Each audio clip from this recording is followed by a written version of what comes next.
खेत से फसल की चोरी करने आई एक लड़की को उस खेत का जो मालिक है एक लड़का वो पकड़ता है और फिर पकड़ के पूरे पंचायत में भरी सभा में पेड़ से बांध देता है। लेकिन लड़की की आंखों से जो आंसू चलने लगता है तो इस दृश्य को देखकर ये जो लड़का है अपना दिल दे बैठता है।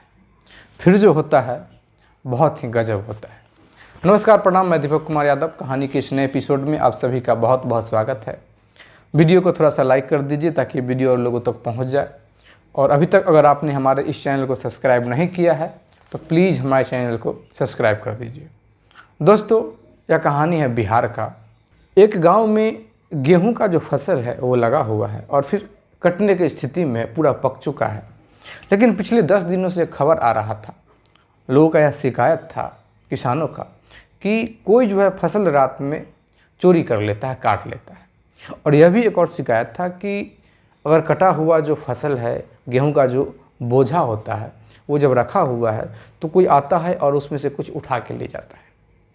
ये बात लगभग पिछला 10 दिन से शिकायत चल रहा था। अब क्या होता है कि सारे लोग इस चौकन्ना में थे कि उस चोर को पकड़ना है रंगों हाथे पर। तो एक दिन क्या किया जाता है कि पूरा प्लानिंग किया जाता है कि आज किसी को सोना ही नहीं है और खेत में मतलब जगना है, यह देखने के लिए कि उसको रंगों हाथों पकड़ लेना है।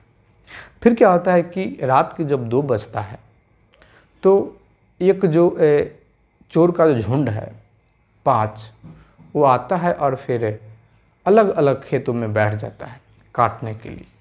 जब काटने के लिए बैठ जाता है तो थोड़ा जैसे ही काटा हुआ होता है तो फिर इधर से एक जो लड़का है, पवन जिसका नाम है, ये दौड़ने लगता है और हल्ला करने लगता है, चोर चोर चोर चोर चोर चोर। जब हल्ला करने लगता है तो चूँकि और जो किसान था वहाँ पे वो सभी दौड़ने लगता है और ये सभी जो 5 था ये भागने लगता है। जब भागने लगता है तो सभी का पीछा करने लगता है और स्थिति यह आता है कि कोई किसी दिशा में भाग रहा है, कोई किसी दिशा में भाग रहा है, कोई किसी दिशा में भाग रहा है। 5 जो है 5 दिशा में भागता है। पवन जो है एक के पीछे दौड़ता है और बहुत ज़्यादा दूर मतलब पीछा करने के बाद लगभग पूरा 1 किलोमीटर तक जब पीछा करता है और पीछे से और भी किसान दौड़ रहे हैं। पवन के पीछे भी और भी लोग हैं, किसान हैं जो आ रहे हैं, लेकिन पवन सबसे आगे है। तो इसके आगे जो भाग रहा था चोर वो अपना दिशा भूल जाता है। रात भी था और फिर उसको समझ में नहीं आता है कि आखिर किस दिशा में जाना है और फिर वो उस दिशा में भाग जाता है। जिस दिशा में एक छोटा सा नहर था, नदी था, नदी में पानी था थोड़ा सा। अब क्या होता है कि वो उसी में कूद जाता है। जैसे ही कूद जाता है गिर जाता है पीछे से पवन मतलब कूद जाता है और कूद के उसका हाथ पकड़ के बाहर खींच लेता है और फिर चोर चोर चिल्लाने लगता है कि यहाँ मैंने पकड़ लिया। ये जो पवन है उस गांव का सबसे जो ज़मींदार है, मतलब कि गांव में छोटा मोटा थोड़ा बड़ा सभी के पास ज़मीन है, लेकिन ये जो पवन है एक ज़मींदार है। इसके पास बहुत अधिक ज़मीन है, इस गांव में भी है और दूसरे गांव में भी इसका ज़मीन है। ये पकड़ता है और हल्ला करता है तो पीछे से सभी आते हैं, 4-5 जो और लोग थे वो आते हैं और उस चोर को पकड़ लेते हैं और खींच के अब घर की तरफ लेके जाने लगते हैं। चोर जो है कुछ नहीं बोलता, एक शब्द नहीं बोलता है, पूरा अंधेरा है, चेहरा दिख नहीं रहा है।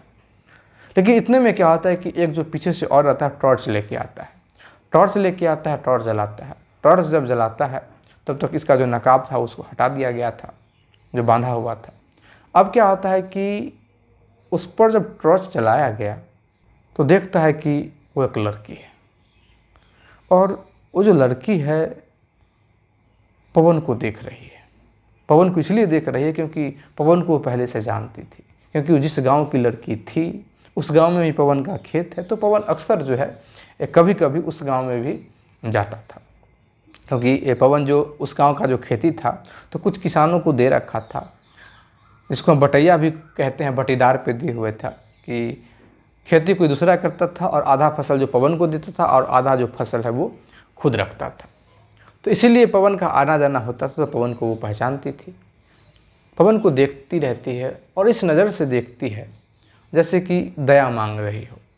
आंखों में आंसू है, कुछ बोल तो नहीं रही है लेकिन दया मांग रही है, जैसे ही कोई गिड़गिड़ा रहा हो, एक पूरा मासूम सा मतलब चेहरा लिए।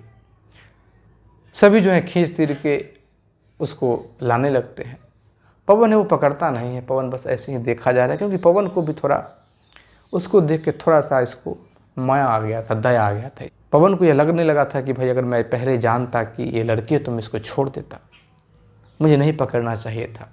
लेकिन अब चूँकि चोर पकड़ा जा चुका है, पवन का भी खेत से गेहूं पहले कट चुका है और भी किसान है उसका भी खेत से गेहूं कट चुका है, तो फिर चोर को ये कह नहीं सकता है कि इसको छोड़ दो। फिर एक व्यक्ति आता है और फिर पता चलता है कि चोर पकड़ा जा चुका है, तो बहुत ज़ोर से एक झापट मारता है इस लड़की को। ऐसा मारता है कि लड़की नीचे गिर जाती है। नीचे गिर जाती है तो फिर उससे टॉर्च जलाया जाता है फिर मारने के लिए। लेकिन जैसे ही वो गिरती है रोने लगती है, और रोती हुई नज़र से जब पवन पे देखती है तो पवन को बर्दाश्त नहीं होता है और कहता है कि अब कोई इसको हाथ नहीं लगाएगा, जो होगा पंचायत में फैसला होगा। इसने गलती किया है तो इसको जो भी होगा पंचायत करेगी, और उसको कोई हाथ नहीं लगाएगा। बस ऐसे ही कि ये लड़की खुद चलेगी, हम लोगों के सामने से भाग नहीं जाएगी। अब क्या होता है कि वो लड़की जा रही है, चारों ओर से सभी घिरे हुए हैं, उसको लेके जाते हैं गांव में जाते हैं। तब तक गांव में पूरा हल्ला हो जाता है कि एक चोर पकड़ा जा चुका है, और वो चोर जो है वो लड़की है, चोरनी है।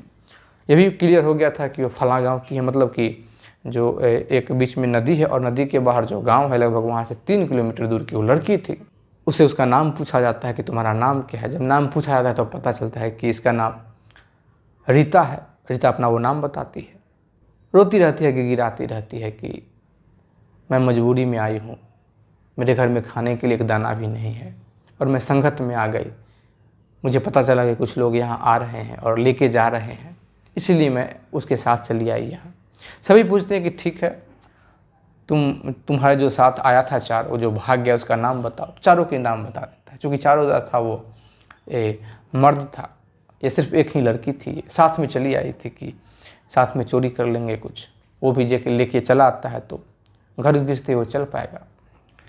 अब क्या होता है कि चारों को जो नाम कहा जाता है तो सुबह जैसे ही होता है, सारे लोग घेरे हुए हैं, लेकिन एक चीज़ कर देता है कि रीता को पेड़ से बांध दिया जाता है, हाथ को ऊपर करके पेड़ से बांध दिया जाता है।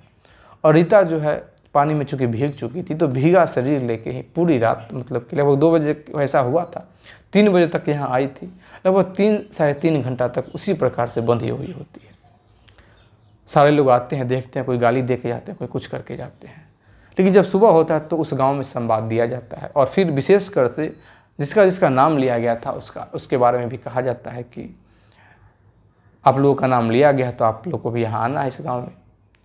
अब जो भाग गया था, जिसका नाम लिया गया था, वो सभी आता है, पूरा मूड बना के आता है, और इसी लड़की को गाली फाली देने लगता है कि तुम फंस गई हो तो मेरा नाम फंसाना चाहती हो, मेरा नाम बदनाम करना चाहती हो, तुम अपने गिरोह में आती हो, तुम्हारे साथी कोई और है, तुम मेरा नाम बता रही हो, इस प्रकार से। क्योंकि वो चार जो था वो ठीक ठाक फैमिली से था, मतलब भरा पूरा परिवार से था, उसका थोड़ा दबदबा भी था, बस चोरी करता था वो। लेकिन ये मजबूरी में आई थी, और वो आया था कि भाई चोरी करके उसको धन बढ़ाना था। इसका कोई नहीं सुनता है, पकड़ी तो ये गई थी। फिर पीछे से इस लड़की की माँ आती है, इसका भाई आता है। भाई बस महज 10-11 साल का भाई है, पिता नहीं है, बस परिवार में 3 ही सदस्य हैं, माँ, बेटी और एक भाई। पिता जो थे वो बीमारी से मरे थे, लगभग 3 साल पहले मर चुके थे, और बीमारी इतना ज़्यादा दिन तक रहा जिसके कारण से जो भी बचा हुआ जो कुछ ज़मीन था, कुछ पैसा था, वो सभी खर्च हो जाता है। मतलब कि ये जीरो पर थी। अगर रीता की बात करें कि रीता के पास कितना संपत्ति अगर हो, तो बस जितना में घर है वही इसके पास ज़मीन है, और फिर एक भैंस पाल रखी है। वो भैंस जो अभी ब्याने वाली है वही इसके पास संपत्ति है, और उसी पे इसका पूरा जो जीवन था वो चल रहा था। भैंस का जो दूध होता था उसको वो बेचती थी, इसी से उसका कुछ मतलब गुजर बसर है वो चलता था। और इधर उधर से कभी कभी कुछ सामान चुन के ले आती थी, जलावन हो गया या ऐसे ही कुछ खेत में फेंका उका होता है वो ले आती थी। अब क्या होता है कि रीता की जब माँ जो देखती है अपनी बेटी को, जवान बेटी है, पेड़ से बंधी हुई है, सर नीचे है, आंख से आंसू चल रहा है, अब रीता की माँ का कलेजा फट जाता है, लेकिन कुछ कह नहीं पाती है। सभी जो है उस लड़की को गाली दे रहे हैं। जैसे रीता की माँ जो वहाँ जाती है तो सभी रीता की माँ को कहने लगते हैं कि जवान बेटी से चोरी कराती हो, इससे अच्छा कि इसे धंधा करवा लेते, देखने में बहुत अच्छा है, कोई भी अच्छा कीमत दे के चला जाएगा। इस प्रकार से जो है वो सभी जो है वो कहने लगता है। चोर साबित है, चोर पकड़ा जा चुका है, बंधी हुई है, कह कुछ नहीं सकते हो, क्योंकि चोर सिद्ध हो चुका है, जिसको जो जी में आ रहा है बोल रहा है। लेकिन पवन जो है ये भीतर ही भीतर गल रहा था। गल ये इसीलिए लग रहा था क्योंकि इसको लग रहा था कि हमने बहुत बड़ा गलती कर दिया है, मुझे ऐसा नहीं करना चाहिए था। इसको यह भी लगता है कि अगर 5 लोग थे, अगर देख लिए कि ये लड़की है तो इसको छोड़ देना चाहिए था। इतना बड़ा अपमान हो रहा है। क्योंकि फैसला करने के लिए पवन के वहाँ पिता आ जाते हैं। पवन के खेत से भी पहले कर चुका है। ये दूर बैठ के रीता को देखा जा रहा है। रीता भी इसको देखती है। रीता शुरू से ही एक चीज़ फील कर रही थी कि जैसे ही पवन रीता को देखा तो रीता जैसे ही दया की भीख मांग रही थी, जिस प्रकार से कि ये कुछ हमें सहायता कर दे, रहम कर दे। लेकिन पवन भी रीता को जिस प्रकार से देख रहा था तो रीता को समझ में आ रहा था कि इसको मुझ पर दया आ रहा है। तो रीता पेड़ से बंधी है, लेकिन पवन को कभी कभी देख लेती है और पवन जो है अपना सर नीचे करके मतलब कुछ बोल नहीं पाता है। अब चोर एक ही रीता सिद्ध है, कोई नहीं है। फिर पंचायत का यह फैसला होता है कि भाई जो पकड़ा गया वही चोर है, तुम जो भी कुछ कहती हो। रीता की माँ को कहा जाता है कि तुम जो भी कुछ कहती हो वो सब एक कहानी है। हर कोई चोर जब पकड़ा जाता है तो इसी प्रकार से कहता है कि आज हमारा पहला ही दिन था। अब जितना भी चोरी हुआ है हर्जाना तुम्ही को देना पड़ेगा। जितने भी किसान थे अपना अपना हर्जाना बताते हैं कि हमारा इतना चोरी हुआ, हमारा इतना चोरी हुआ, हमारा इतना चोरी हुआ। टोटल को नोट किया जाता है, एक अंदाज़ा से सभी का दाम निकाला जाता है। तो लगभग 25,000 रुपया जो है वहाँ निकल के आता है कि 25,000 रुपया का अभी तक चोरी हो चुका है। फिर 2-4 लोग जो हैं वो पंच जो हैं वो एक फैसला करते हैं कि 25,000 रुपया तो तुम्हारा सामान का सामान हुआ, जिसने तुमने चोरी किया ये तो तुमको देना पड़ेगा, और फिर 25,000 ऊपर से जुर्माना देना पड़ेगा ताकि आगे से कोई गलती ना हो। अब रीता की जो माँ है वो हाथ जोड़ने लगती है, रोने लगती है कि हम कहाँ से दे सकते हैं, मेरे पास तो कुछ नहीं है, खाने को कुछ नहीं है, आप लोग रहम कीजिए। तो ये सभी कहते हैं कि सभी चोर इसी प्रकार से कहता है। और ये भी साथ में कहा गया है कि जब तक पैसा तुम जमा नहीं करते हो तब तक ये जो लड़की है इसी पेड़ से बंधी हुई होगी, इसको हम नहीं छोड़ेंगे। एक भी और भी बात कहा जाता है कि अगर गांव का कोई भी व्यक्ति अगर इस बात का जिम्मेवारी ले तुम्हारे गांव का कि हम पैसा पे करेंगे तो हम लड़की को अभी छोड़ सकते हैं। रीता की माँ सभी के पास हाथ जोड़ती है क्योंकि उस गांव से भी कुछ लोग आए हुए थे। सभी कहते हैं कि भाई हम रिस्क ले ले, तुम पैसा नहीं दोगी तो हम क्या करेंगे, कौन है तुम्हारे आगे पीछे, कहाँ से तुम दोगी पैसा। रीता की माँ जो है वो वहाँ से लौट जाती है, घर चली जाती है। घर जाती है अपने भैंस की तरफ देखती है, क्योंकि उसका जो भैंस था ब्याने वाली थी और उसका भैंस का जो कीमत था उस समय अगर वो बेचती तो लगभग 70 से 75 हज़ार में उसका भैंस बिकता। लेकिन चूंकि उसको पैसे की सख्त ज़रूरत था तो वहाँ के आसपास के जो लोग था उसको पता था कि इसको 50,000 रुपये की अभी सख्त आवश्यकता है। तो रीता की माँ कहती है कि मुझे भैंस बेचना है। ये कहते हैं कि मैं 70,000 में बेचूंगी, लेकिन जो लोग थे वहाँ कहते हैं कि हम 50,000 रुपया में ही लेंगे, अगर तुमको देना है तो तुम दे सकती हो, नहीं तो तुम्हारा भैंस है तुम रखो। इसके पास कोई ऑप्शन नहीं होता है और फिर वो 50,000 रुपया लेके आती है, भैंस उसको दे देती है और फिर पंचायत में जमा करती है। पंचायत में जमा करती है तो फिर रीता का जो है हाथ खोला जाता है। रीता का जो सर था नीचे ही था, बस आँख से आंसू गिरता रहा था। सुंदर तो इतना थी कि क्या कहा जाए, लेकिन अब क्या कर सकते हैं। जब पवन ने उसको पकड़ा था कपड़ा पकड़ के तो थोड़ा कपड़ा फट गया था, तो दुपट्टे से ढकने की कोशिश कर रही थी रीता। रीता जब वहाँ से निकलती है तो सभी गंदी गंदी गालियाँ देने लगते हैं कि इसको कोठे पे बैठा दो, बेच दो, अगर पैसा नहीं पुर रहा है तो, पेट नहीं चल रहा है तो, इस प्रकार से सभी कहने लगते हैं। कुछ ये कहते हैं कि इसकी शादी अब कैसे करोगे, कौन करेगा इससे शादी, कोई नहीं करेगा शादी, कोई चोर से कहीं शादी करता है, पता नहीं अभी चोरी करती होगी, जिसके साथ चोरी करती है उसके साथ क्या क्या करती होगी। इस प्रकार से जिसके मुंह में जो अट रहा है बात, जो बोलते ही जा रहे हैं। रीता की माँ भी रो रही है, रीता भी रो रही है, चुपचाप अपने गांव चली जाती है। गांव चली जाती है, मैटर थोड़ा शांत होता है। लेकिन 5 दिन के बाद ये जो पवन है इसको उसी गांव में फिर जाना होता है। उसी गांव में फिर जाना होता है क्योंकि गेहूं का, उस गांव में जो गेहूं इसका जो फसल लगा हुआ था, जो किसान इसके ज़मीन में गेहूं लगा रखे थे वो काट लिए थे, और जो दौनी होता है वो भी कर चुके थे। तो बस देखने गया था कि कितना कट्टा गेहूं हुआ, तो ये कहने जाता है कि उसका जो आधा है हमें भेज देने के लिए। फिर पवन जाता है वहाँ और जो इसका बटीदार था उसके पास जाता है और फिर इस लड़की के विषय में पूछता है। जब इस लड़की के विषय में पूछता है तो वो व्यक्ति कहता है कि अभी तक तो ऐसा कोई शिकायत हमने सुना नहीं, पता नहीं वहाँ ये कैसे चली गई, लेकिन इतना ज़रूर हम कहेंगे कि लड़की अगर गई होगी तो बहुत मजबूरी में गई होगी। अगर उसने ऐसा किया है तो बहुत मजबूरी में की होगी, ऐसा मुझे लगता है, क्योंकि वो ऐसी लड़की तो है नहीं, ऐसा कोई शिकायत अभी तक नहीं आया। पवन को भी ऐसा लग रहा था कि लड़की जो बोल रही थी या उसकी माँ जो बोल रही थी उसमें सच्चाई है, लेकिन चूंकि कर कुछ नहीं सकता है, क्या कर सकता है भाई, चोर सिद्ध है, पकड़ा जा चुका है।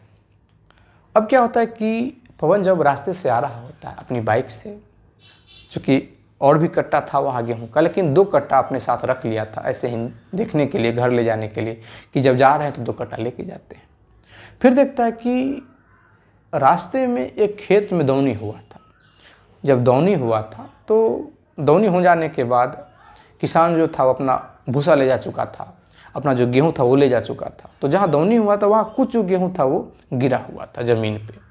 तो उसको एक लड़की जो है उसको चुन रही थी। जब चुन रही थी तो थोड़ा रुक के देखता है तो कोई और नहीं तो रीता ही है। अब क्या होता है कि कुछ समय तक वहाँ रुक के देखता है, वो देखता है कि एक एक दानों को वो चुन रही है, ऐसा इसको दिखा। इसको बहुत दया आता है, क्योंकि वो कह ही चुका था, इसका जो बटीदार था वो, कि अगर ऐसा इसने किया है तो कोई ना कोई मजबूरी में किया होगा। अब क्या होता है कि पवन जो है थोड़ा समय तक रुकने के बाद अपना जो बोरा है उसमें थोड़ा सा फाड़ देता है थोड़ा सा, और लगभग 3-4 केजी जो गेहूं है वहाँ गिरा देता है। और गिराने के बाद ऐसा गिराया कि उसको दिख जाए कि कुछ गिर रहा है। रीता के मन में आया कि मैं इसको टोकता हूँ, कहता हूँ कि आपका गेहूँ गिर रहा है, लेकिन चूंकि हिम्मत उसको नहीं आया, क्योंकि वो पहचानती थी कि यही है, हम कैसे इससे नज़र मिला सकते हैं, अपना नज़र नीचे किए हुए बस वो करती जा रही है। फिर जो पवन वहाँ से निकल देता है, पवन निकलता है तो रीता कुछ समय बाद जाती है, देखती है कि गेहूँ यहाँ गिरा हुआ है। उस गेहूँ को वो समेट लेती है, घर चली जाती है। पवन फिर आता है, फिर आने के बाद रीता के विषय में पता करता है, क्योंकि पवन को पता चला कि रीता की जो एक फ्रेंड है वो इसके जो एक बटीदार है उसकी बेटी है, क्योंकि इसके कई बटीदार था, कई किसान को एक ज़मीन दे रखा था थोड़ा थोड़ा। तो उससे जाता है और रीता के विषय में पूछता है। रीता के विषय में जब पूछता है कि अच्छा बता उसका जीवन कैसे चल रहा है, वो बताती है कि भैया बात हमको भी समझ में नहीं आ रहा है कि आखिर रीता ऐसा की क्यों, उसने चोरी क्यों किया, लेकिन अगर उसने ऐसा किया है तो ज़रूर कोई मजबूरी रही होगी। ये पूछता है कि अच्छा वो जो गेहूँ समेटती है, चुनती है, तो क्या उसको बेचती है वो?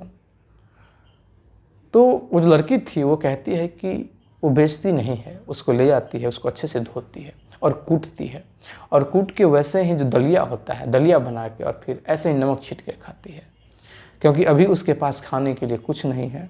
वो दिन रात गेहूं का दलिया ही खा रही है, हल्का नमक छीट के। कोई हरा सब्जी लाने का भी उसके पास पैसा नहीं। जैसे ही ये बात सुनता है तो उसको बड़ा मतलब अजीब लगता है, बहुत दया आता है इसको, पवन को। रास्ते से जब जा रहा होता है तो फिर उसी प्रकार से देखता है, थोड़ा समय तक रुकता है। रीता भी देखती है पवन को, वो भी घुर घुर के देख रही थी, ये भी देख रहा था रुक के, लेकिन टोकने का हिम्मत किसी में नहीं था। वो भी इसको नहीं टोक पा रहे थे, ये भी इसको नहीं टोक पा रहा था। पवन जो है अपना घर जाता है तो रात में स्वप्न देख लेता है। जब स्वप्न देख लेता है तो इसको बर्दाश्त नहीं होता है, उठ के बैठता है और बहुत रीता के विषय में सोचता है। अब पवन को ये पूरी तरीके से लग चुका था कि भाई अब बात वहाँ तक नहीं रुका हुआ है, लगता है कि मुझे उस लड़की से बहुत गहरा वाला प्रेम हो गया, क्योंकि हर एक समय उसी का ख्याल आता है कि अभी क्या कर रही होगी, गेहूँ चुन रही होगी, क्या कैसे खा रही होगी, किस प्रकार से रह रही होगी, क्या सोच रही होगी। और सबसे ज़्यादा इसके मन में यह आ रहा था कि मेरे विषय में वो क्या सोच रही होगी, मुझे तो गाली दे रही होगी, मुझे ऐसा नहीं करना चाहिए था। इसको बहुत बुरा लग रहा था। एक दिन क्या होता है कि फिर जाता है, क्योंकि ये उसी फिराक में जाता है कि उसे हिम्मत हो पाए कि उससे हम बात कर पाए। जब वो आ रही होती है तो पवन जो है कहता है कि मैं तुमसे बात करना चाहता हूँ। वो रुक जाती है। पवन कहता है कि उस दिन के लिए मैं बहुत शर्मिंदा हूँ कि मुझे ऐसा नहीं करना चाहिए था। सच पूछो तो मुझे पता नहीं था कि तुम एक लड़की हो, तो तुम्हें पकड़ता ही नहीं। रीता कहती है कि एक चोर के साथ वही होना चाहिए था जो आपने किया है। अच्छा किया आपने वैसा किया। शायद पहला दिन मैं गई थी, कल होके कुछ और करती। अच्छा हुआ मेरे साथ। और कह के वो निकल देती है। पवन खड़ा होकर देखने लगता है उसको। आगे जाके एक दो बार रीता भी पीछे मुड़ के देखती है। उसको भी लग रहा था कि कुछ कहना चाह रहा है, लेकिन भाई साहस ही नहीं, हिम्मत ही नहीं है। और फिर उसका भी मतलब समझती थी, उसका भी स्थिति समझती थी कि वो क्या है और हम क्या हैं। अपने आप को भी देखती थी, उसको भी वो देखती थी। फिर पवन को पता चला कि ये रात के समय मतलब सब शाम होता है तो रात के लिए पानी लाने जाती है, और इसके घर में जो हैंड पंप है वो है नहीं। तो ये कुछ दूर पे एक सरकारी स्कूल है, सरकारी स्कूल के पास कल है, मतलब कि हैंड पंप है, वहाँ से पानी लाने जाती है। ये उसी मौका का इंतजार कर रहा था, वहीं उसी जगह पे बैठा हुआ था। जैसे ही रीता उस स्थान पे जाती है तो पवन कहता है कि लगता है कि मुझसे बहुत गुस्सा हो, क्योंकि मैंने काम ही कुछ उसी प्रकार से किया है। वाकई में बहुत शर्मिंदा हूँ, मुझे माफ़ कर दो, और कहो तो मैं तुम्हारा पैर पकड़ लेता हूँ। अब क्या होता है कि रीता कुछ नहीं बोलती है। रीता कहती है कि ऐसी बात नहीं है, आपने जो किया वो ठीक किया, और फिर आप क्यों पैर पकड़ेंगे, और आप यहाँ क्यों हैं? कोई देख लेगा तो फिर आपकी भी, मैं तो बदनाम हूँ लेकिन आपके विषय में क्या सोचेगा? मुझे तो ऐसे भी गाली दे रहे हैं लोग, लेकिन आपको अगर कोई यहाँ देख लेगा तो फिर आपका बदनामी हो जाएगा। पवन कहता है कि मैं तुमसे मिलना चाहता हूँ। रीता कहती है क्यों मिलना चाहते हैं? पवन कहता है कि बस ऐसे ही मिलना चाहता हूँ। पवन कहता है कि मैं तुम्हारे लिए कुछ लेके आया हूँ, और अपने झोला से एक पैकेट निकालता है, मतलब कि एक पैक, खाना का पैक था। और पवन कहता है कि ये खाना है, होटल से मैं खाना लेके आया हूँ तुम्हारे लिए। रीता खाना को देखते कहते कि आप ले जाइए, मैं घर नहीं ले जा सकता। पवन कहता है कि अगर तुम ये खाना ले लेती हो तो मैं समझूंगा कि तुमने मुझे माफ़ किया, मैंने तुम्हारे साथ जो गलत किया तो उसका तुमने हमें क्षमा कर दिया। रीता कहते हैं कि आप ऐसी बातें क्यों कर रहे हैं, आपने कोई गलती ही नहीं किया है। अगर कोई भी चोरी करेगा तो उसको सज़ा तो मिलेगा ही, और मैंने गलती किया है। पवन कहता है कि फिर भी ये खाना तुम घर ले जाओ। रीता कहती है कि फिर मैं माँ को क्या कहूँगी? पवन कहता है कि कोई नहीं, माँ को कहना, मेरा नाम कह देना कि उन्होंने दिया है। अगर वो इस बात को समझ पाएंगी तो समझेंगी, नहीं तो कोई बात नहीं है। और खाना रख के जाते समय पवन कहता है कि कल हम तुम्हारा इंतज़ार करेंगे इसी स्कूल पे, लेकिन रात्रि में इंतज़ार करेंगे। रीता कहती है कि मैं नहीं आ पाऊँगी। पवन कहता है कि तुम आओ या ना आओ, लेकिन मैं इंतज़ार करूँगा। तुम्हारा फैसला है, मैं तुम पे दबाव नहीं दे सकता, क्योंकि ऐसा भी नहीं है कि मैं तुम्हें दबाव दूं कि तुम्हें आना ही पड़ेगा। ये तुम्हारा फैसला है। अगर तुम्हारा दिल जचे, मन जचे कि हाँ इस लड़के से मिलना चाहिए, अगर बुलाया है तो विश्वास है तो तुम आ सकती हो, लेकिन मैं कल पूरा रात यहाँ तुम्हारा इंतज़ार करूँगा। रीता घर जाती है, खाना जब लेके जाती है, अब अंधे को क्या चाहिए, दो आँख, जो बहुत दिनों से, लगभग महीना दिन से बस एक ही चीज़ खा रहा हो, गेहूं को कूट के उसमें नमक मिला के, फिर उसको भोजन मिले पूरा, मतलब एक होटल का भोजन मिले, फिर कैसे मन नहीं टूटेगा। लेकिन माँ पूछती है कि ये किसने दिया? ये बताती है कि वो जो लड़का था पवन, जो जमींदार का बेटा है, वो उसने दिया। उसकी माँ कहती है कि वो लड़का तो मुझे ठीक लगा, लेकिन पता नहीं उसने ऐसा क्यों किया, पकड़ा तो वही था। माँ से भी कहती है कि वो माफ़ी मांग रहा है, माँ कह रहा है कि मुझे पता नहीं था। माँ कहती है कि चलो कोई बात नहीं, अब जो नसीब में जो होना था वो तो हो ही गया, जो बदनाम होना था, लोगों से गाली सुनना था, वो तो सुन ही रहे हैं, अब क्या कर सकते हैं। लेकिन माँ को ये बात नहीं, ये कहती है कि मैं रात में मुझे मिलने के लिए बुलाया है। लेकिन जब कल हो रहा तो रीता भी पूरा दिन जो है इसी बात को सोचती है कि क्या करना चाहिए, मुझे जाना चाहिए या नहीं जाना चाहिए, क्योंकि रीता के मन में एक और विषय था, एक और चीज़ से लड़ रही थी मन ही मन। पवन के मन का ये हाल जान रहे थे कि पवन के मन में क्या है। पवन उसी दिन से कुछ उसके मन में चल रहा है, इसके मन में भी चल रहा था, लेकिन इसका उतना हैसियत नहीं है कि उस प्रकार से सोच पाए। अब क्या होता है कि जैसे ही रात बीतता जाता है, पवन वहाँ इंतजार कर रहा है, और रीता जो यहाँ बेचैन होती जा रही है। इसका जो पैर है वो रुकता नहीं है और निकल देता है, घर से निकल देती है, उस स्थान पर जाती है।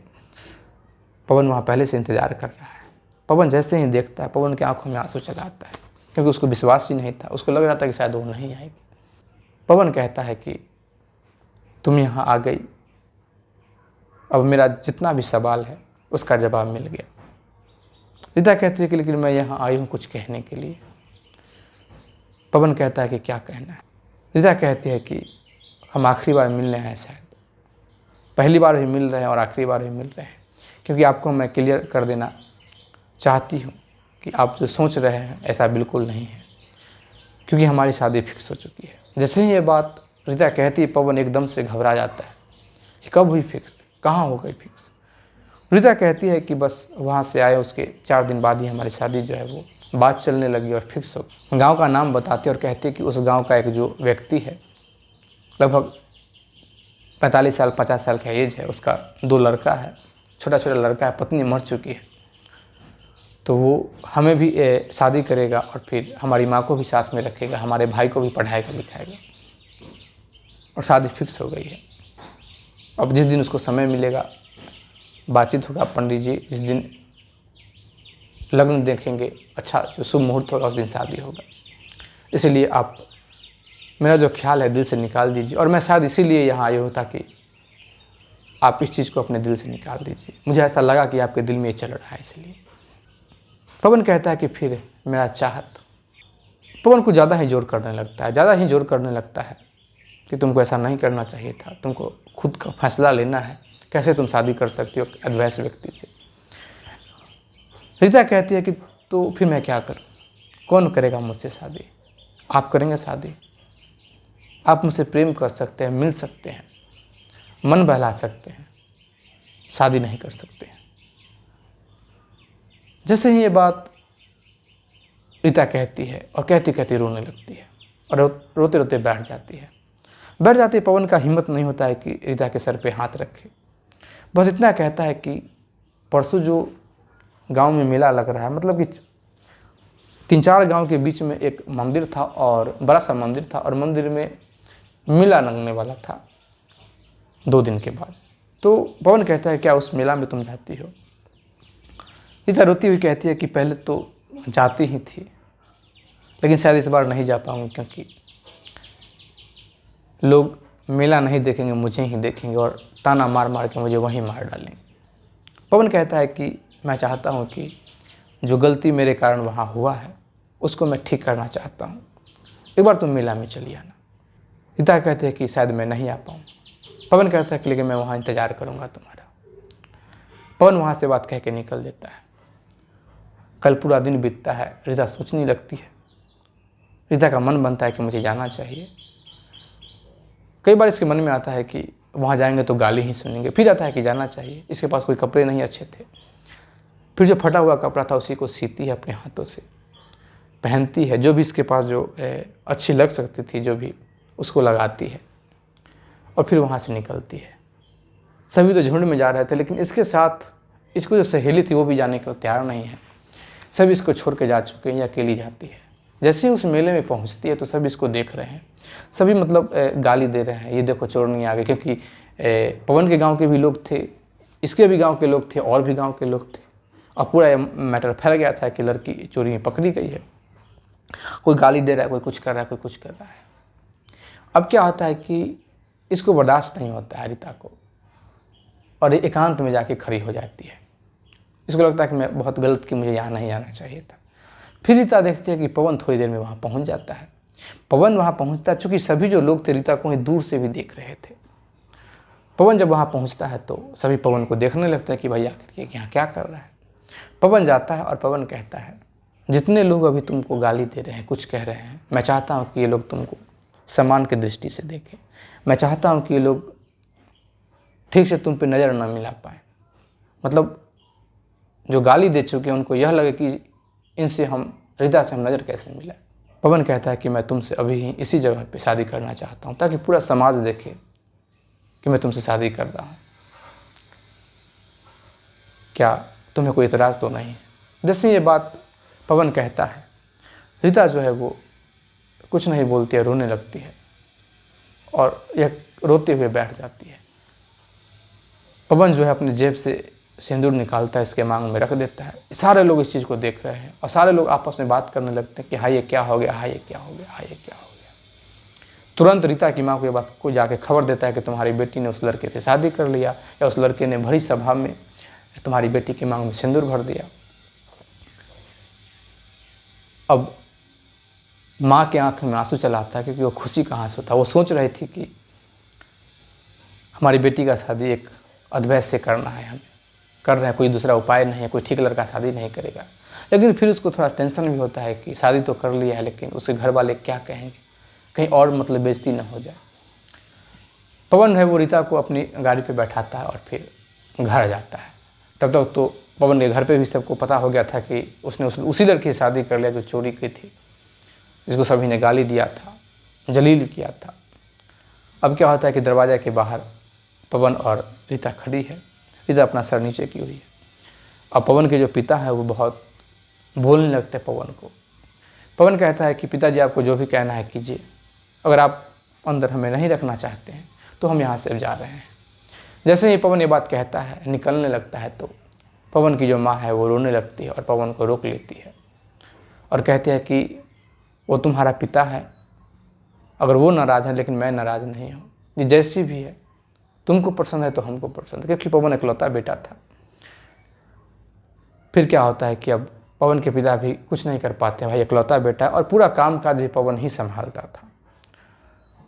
वो ज़्यादा कुछ पवन के पिता कुछ करते नहीं थे।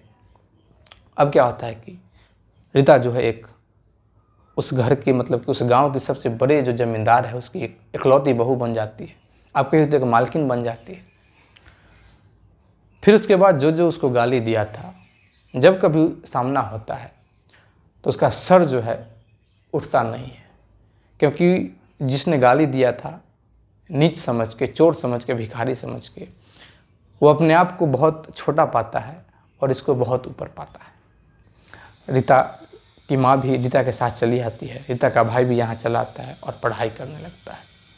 और बहुत अच्छे से रीता जो एक चोरी की थी उसको जो पकड़ा था पवन ने, शायद वो चोरी करने के लिए नहीं पकड़ा था, शायद सदा के लिए पकड़ा था।